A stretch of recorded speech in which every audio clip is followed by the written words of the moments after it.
Bonjour à tous les étudiants qui nous rejoignent. Cette année, dans les conditions particulières que nous connaissons, nous organisons le lancement de notre campagne de mobilité en vidéo pour vous expliquer finalement comment va se dérouler cette campagne, comme on le fait d'habitude quand on vous reçoit en amphithéâtre. Donc je suis très heureux de vous retrouver ici avec toute l'équipe. Donc comme vous le savez, je suis Vincent Sobanski, donc en charge des relations internationales, et donc je serai accompagné dans cette présentation d'Angeline Nova, qui est notre chef de bureau relations internationales, et qui est accompagnée donc de Samantha Liénard, qui s'occupe de la mobilité sortante, qui sera donc votre interlocutrice privilégiée, et d'Héloïse Blandin, qui est donc en charge de la mobilité entrante. Alors comme vous l'avez vu sur cette carte, nous avons volontairement fait apparaître plutôt l'Union européenne, puisque évidemment il y aura des conséquences liées au contexte sanitaire sur les mobilités pour 2021. Des contraintes qui sont, comme vous le savez, inédites, avec un principe qui est néanmoins retenu, comme on le fait chaque année, c'est d'avoir des mobilités qui sont dans des conditions optimales de formation et de sécurité. Alors évidemment, avec la situation qui est liée à la Covid-19, vous savez qu'on doit faire face à une situation qui est très évolutive, avec des frontières extra-européennes qui sont pour le moment fermées, avec des terrains de mobilité qui également sont fermés. Parfois, quand on échange avec nos partenaires, on apprend malheureusement qu'on ne pourra pas envoyer d'étudiants cette année, avec évidemment la contrainte des moyens de transport qui sont diminués drastiquement, et puis bien sûr la prise en compte des annulations et des retours anticipés comme on avait dû le faire lors de la première vague du confinement. Donc pour toutes ces raisons, on a choisi cette année de se focaliser essentiellement sur l'Union européenne, avec une volonté de maintenir malgré tout une campagne de mobilité pour la faculté de médecine, car vous savez à quelle importance nous accordons à ces échanges dans vos formations. Alors, en termes d'opportunités, nous avons recensé tous les partenaires habituels et nous les avons contactés. Nous avons reçu un grand nombre de réponses, qu'elles soient positives ou négatives, et certaines réponses sont encore en attente. Et puis, on a essayé également de trouver de nouveaux partenaires européens pour essayer d'élargir un petit peu notre offre. Alors, à l'heure d'aujourd'hui, nous avons 41 places qui sont disponibles, ce qui correspond à 18 pays. 18 villes et 11 pays, avec des mobilités plus longues qui sont possibles, notamment dans le cadre d'Erasmus, puisque vous savez qu'on peut aller jusqu'à 90 jours, avec également un peu plus d'aide financière. La recherche donc est en cours, et puis on s'est aussi penché sur les collaborations scientifiques, et donc on s'est rapproché de nos directeurs de recherche, nos directeurs d'équipe, pour essayer d'identifier des partenaires européens qui seraient faciles à ouvrir pour accueillir nos étudiants. Alors, quelques repères pour la campagne que nous vous proposons cette année. Donc les dates de mobilité, bien sûr, sous réserve de la situation, ce serait donc 6 semaines ou 90 jours, comme je vous le disais pour l'Erasmus, entre le 5 juillet et le 26 septembre. Donc à chaque fois, ça c'est les 2 bornes larges, et puis évidemment on peut placer sa mobilité sur ces bornes. Par exemple, on peut partir du 28 juin au 25 septembre 2021 pour une mobilité Erasmus, et puis du 26 juillet au 23 octobre 2021 pour les MED6. Les conditions sont évidemment variables selon les établissements d'accueil, et il faut évidemment s'y plier. Pour cette campagne de mobilité pour l'été 2021, nous vous proposons donc de déposer vos candidatures sur la plateforme MoveOn en ligne avant le 3 décembre 2012. C'est donc un calendrier un petit peu adapté par rapport à celui dont vous avez peut-être déjà l'habitude que nous vous proposons pour 2021. Donc d'abord un dépôt de candidature en ligne et ensuite dans les jours qui suivront nous vous proposerons un créneau afin de nous assurer de vos compétences linguistiques en ligne, à distance là aussi, et puis dès la mi-décembre ou juste après les congés de fin d'année, les étudiants sélectionnés se verront proposer une affectation tout en conservant la possibilité, si cela est possible, de proposer aux étudiants non sélectionnés en première commission un poste resté vacant. Donc il y aura un créneau un petit peu large comme ça qui permettra à un maximum d'étudiants d'être sélectionnés. Très rapidement ensuite, vous devrez nous remettre un dossier destiné à nos partenaires, aux établissements d'accueil. Donc ces dossiers-là, vous aurez toute la période des congés de fin d'année pour le préparer. C'est un dossier relativement classique dans lequel on vous demandera de faire part de vos motivations, de votre état civil, de remplir un certain nombre de formalités, mais qui sont somme toute assez simples. Et ensuite, entre le retour de ce dossier et les semaines précédant le départ, les étudiants sélectionnés auront à remplir à nouveau quelques petites formalités dans l'attente de la confirmation d'accueil par l'établissement partenaire. Alors, en termes de critères de sélection, ce que nous utilisons habituellement, c'est un certain nombre de critères que vous voyez sur cette diapositive. Le premier, bien sûr, c'est la cohérence du projet et votre motivation. C'est pour ça qu'on demande une lettre de motivation, donc il ne faut pas hésiter à la rendre assez fournie et bien expliquer en quoi ce projet est cohérent avec la discipline que vous envisagez plus tard, avec aussi votre projet de carrière. Nous regardons aussi évidemment vos résultats académiques avec la moyenne de vos années antérieures. Est-ce qu'il y a eu des redoublements? Comment se passe le contrôle continu? Ça, c'est extrêmement important puisqu'il s'agit ici d'éviter de devoir annuler la mobilité en cas de rattrapage, ce qui évidemment entraîne une perte d'une place pour un étudiant qui pouvait peut-être en bénéficier. On évalue également vos stages, vos gardes, et puis on regarde un petit peu dans quelle rigueur vous rendez les fiches d'évaluation en médecine. Ça, c'est extrêmement important, puisque comme vous le savez, pour valider cette année, il faut que vos fiches soient rendues en temps et en heure. Et si vous partez ensuite en mobilité, vous pourriez être en difficulté avec les démarches qui sont à faire après l'ECN. Évidemment, on va regarder vos capacités linguistiques qui doivent être en rapport avec l'affectation souhaitée. Puis on regardera aussi tout autre jugement, tout autre élément qui sera jugé pertinent. Donc il ne faut pas hésiter à nous faire parvenir aussi dans votre CV ou dans le dossier des éléments que vous jugeriez intéressants pour qu'on puisse juger votre niveau de langue ou votre expérience à l'étranger ou des projets associatifs que vous souhaiteriez mettre en valeur. Afin de rendre possible votre projet de mobilité, vous devez donc commencer par déposer votre candidature en ligne sur la plateforme MoveOn de l'Université de Lille pour vous accompagner dans cette démarche très administrative. Vous le verrez, vous retrouverez un tuto qui vous a été envoyé par mail sur votre mail universitaire et surtout que vous retrouverez sur cette même rubrique Relations internationales du site de votre faculté. Un tuto donc qui vous propose de très nombreux détails. Des détails à la fois sur la façon dont vous pourrez déposer votre candidature en ligne, mais aussi de façon plus générale sur les modalités de mobilité à la faculté de médecine de Lille. Vous y retrouverez, entre autres, et surtout, des informations qui vous intéressent, comme par exemple les destinations qui vous sont proposées et certains détails liés à chacune de ces destinations. Je vous demande vraiment de bien vouloir consulter ce tuto avec beaucoup d'attention, puisque vraiment on l'a conçu avec des impressions d'écran de chaque étape. On l'a conçu avec un maximum de détails pour vous aider et vous accompagner au mieux à naviguer dans la navigation de MoveOn et vous aider à bien compléter ce formulaire sans difficulté. Vous aurez la possibilité d'émettre 3 vœux pour cette campagne 2021, donc en précisant un pays et une ville et parfois même un établissement lorsqu'il y en a plusieurs dans la même ville. Je vous demande de prêter une grande attention aux détails puisque parfois on se rend compte de quelques difficultés de communication au fil de la préparation et de l'organisation de votre mobilité. Parfois très simples, des petites erreurs dans l'état civil, on a encore des coquilles dans les noms et les prénoms, et parfois un petit numéro de sécurité sociale qui peuvent retarder votre prise en charge par la CPM pendant votre mobilité à l'international. Veillez aussi à bien nommer un contact d'urgence qui se trouvera en France et disponible pendant pendant votre mobilité. Voilà, vraiment, on vous demande de veiller à ces petits détails. Afin de mener à bien votre mobilité internationale, vous pourrez bénéficier d'un certain nombre d'aides financières spécifiques pour cette mobilité. Il convient déjà de vous préciser que vous ne pourrez pas bénéficier du maintien de votre rémunération hospitalière pendant la durée de votre mobilité, c'est-à-dire pendant les 3 mois du trimestre associés à votre mobilité, même si vous ne partez que 6 semaines.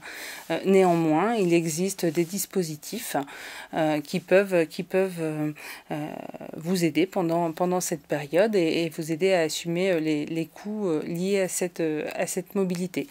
La bourse Erasmus, tout d'abord, qui est une bourse qui s'élève, qui est versée de façon mensuelle avec un montant qui s'élève de 170 à 270 euros par mois selon le pays de destination et le coût de vie sur place. La bourse Erasmus est allouée à tous les étudiants qui partent dans ce cadre. Donc c'est une bourse qui est assurée sans condition de ressources, ni de l'étudiant, ni de son foyer fiscal. Cette bourse est cumulable avec 2 autres dispositifs, la bourse régionale Mermoz qui, elle, s'élève au maximum 92 euros par semaine, mais qui est dégressive selon les ressources du foyer fiscal de l'étudiant. Et cette bourse-là, donc, vous le devinez, est allouée sous condition de ressources. La bourse AMI, elle, donc également cumulable avec la bourse Erasmus, est une bourse qui est destinée aux étudiants boursiers du Crous et elle s'élève à 400 euros par mois complet de mobilité. Je précise que la bourse Mermoz et la bourse AMI ne sont pas cumulables entre elles. Enfin, pour des situations exceptionnelles ou lorsque il y a des besoins spécifiques, des bourses de faculté et d'université peuvent parfois être allouées pour soutenir certaines destinations.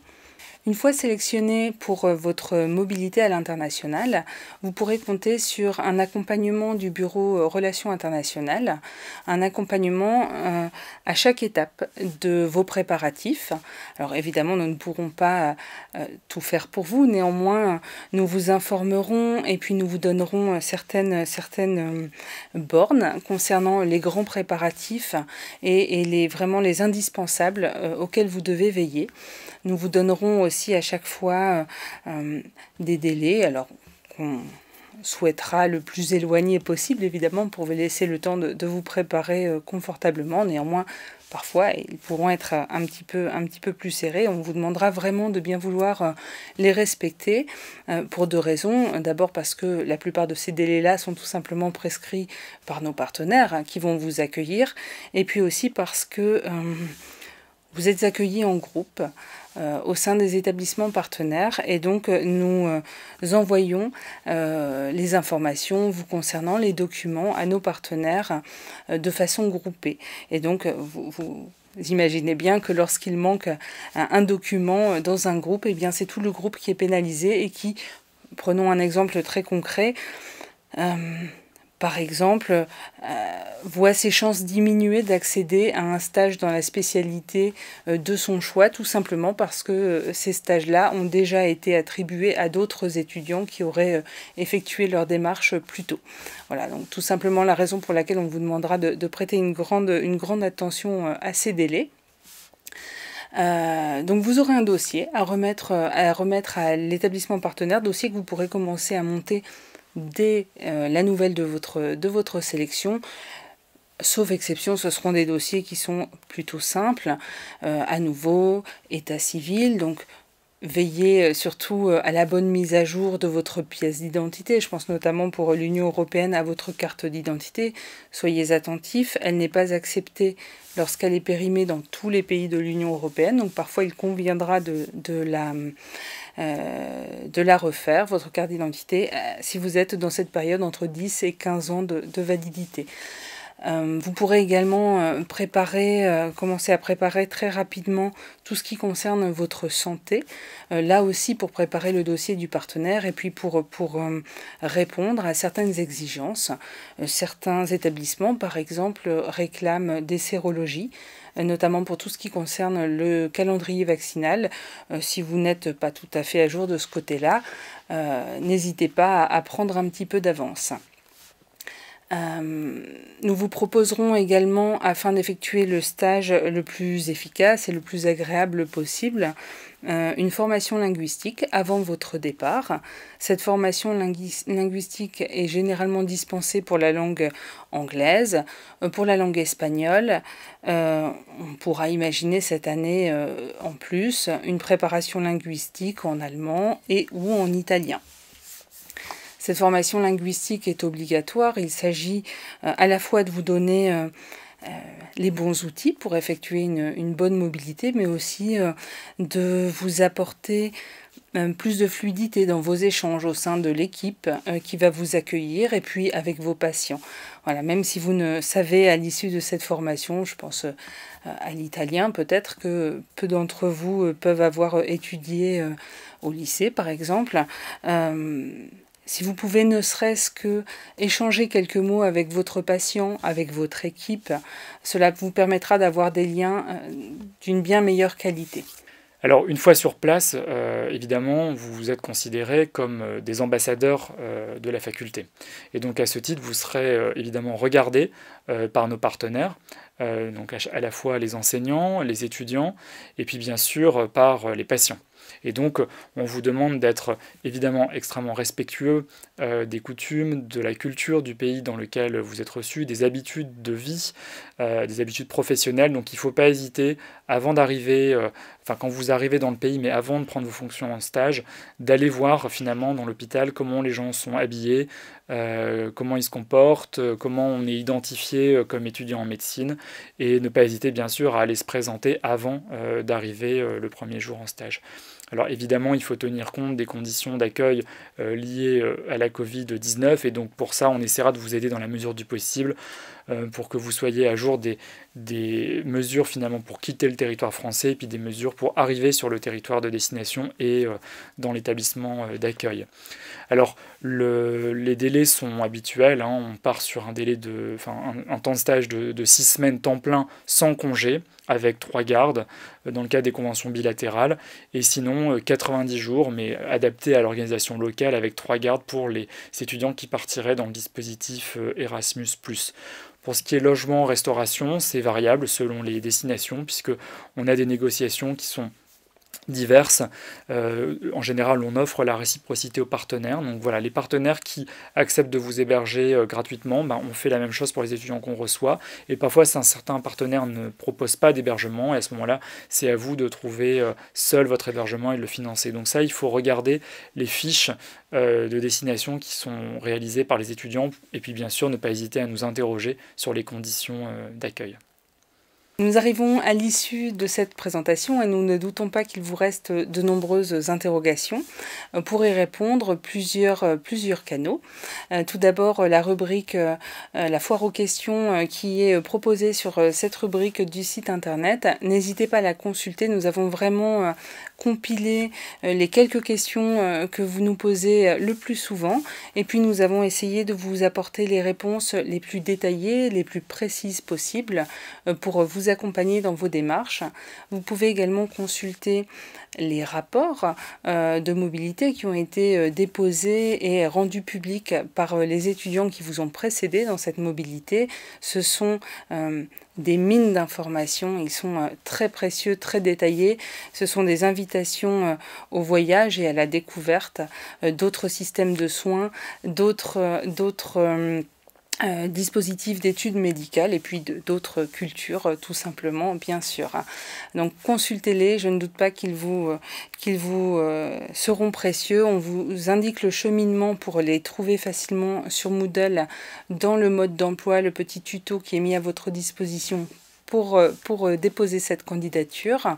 Nous pouvons évidemment vous mettre en contact avec les personnes qui sont parties les années précédentes. Vous retrouverez d'ailleurs pour la plupart leur nom dans ces fameux rapports de stage qui se trouvent sur Moodle. Vous pouvez consulter les sites internet de nos établissements partenaires. Le seul petit détail étant qu'on vous demande de ne pas les contacter pour l'instant, c'est nous qui nominerons les étudiants et qui vous mettront en contact après la sélection. Et puis, bien sûr, il se trouve à Lille, même en ce moment, de nombreux étudiants internationaux, des étudiants de premier, second cycle, mais aussi des internes et même des médecins que nous accueillons tout au long de l'année. N'hésitez pas à vous rapprocher de nous, n'hésitez pas à aller vers eux dans les services hospitaliers. Ils sont en ce moment confrontés au même contexte que le vôtre, mais ils sont aussi très loin de chez eux, comme vous pouvez l'imaginer, et donc ils seront sans aucun doute ravis de vous parler de leur pays, de leur établissement, de ses coutumes. Et puis, bien sûr, Madame Liénard, Madame Samantha Liénard du Bureau des Relations internationales et l'ensemble de l'équipe se trouvent à vos côtés pour vous accompagner. Et nous espérons voir vos candidatures nombreuses pour cette campagne, certes exclusivement européenne, mais dont nous espérons ainsi pouvoir l'accompagner, la mener à bien avec vous et pour vous. Voilà, en conclusion, vous voyez que c'est une année très particulière. On était assez déçus, évidemment, lors du premier confinement, de devoir annuler les mobilités pour l'été 2020. On veut absolument essayer de vous faire partir pour l'été 2021. Alors c'est un challenge important pour nous, on compte sur vous pour nous aider à le réaliser. Évidemment, on ne peut rien vous promettre, hein, comme vous vous en doutez, donc on essaiera dans la mesure du possible de rendre ces mobilités réalisables. Et c'est pour ça qu'on a volontairement limité les destinations aux universités européennes, puisque pour le moment, les frontières intra-européennes sont encore ouvertes.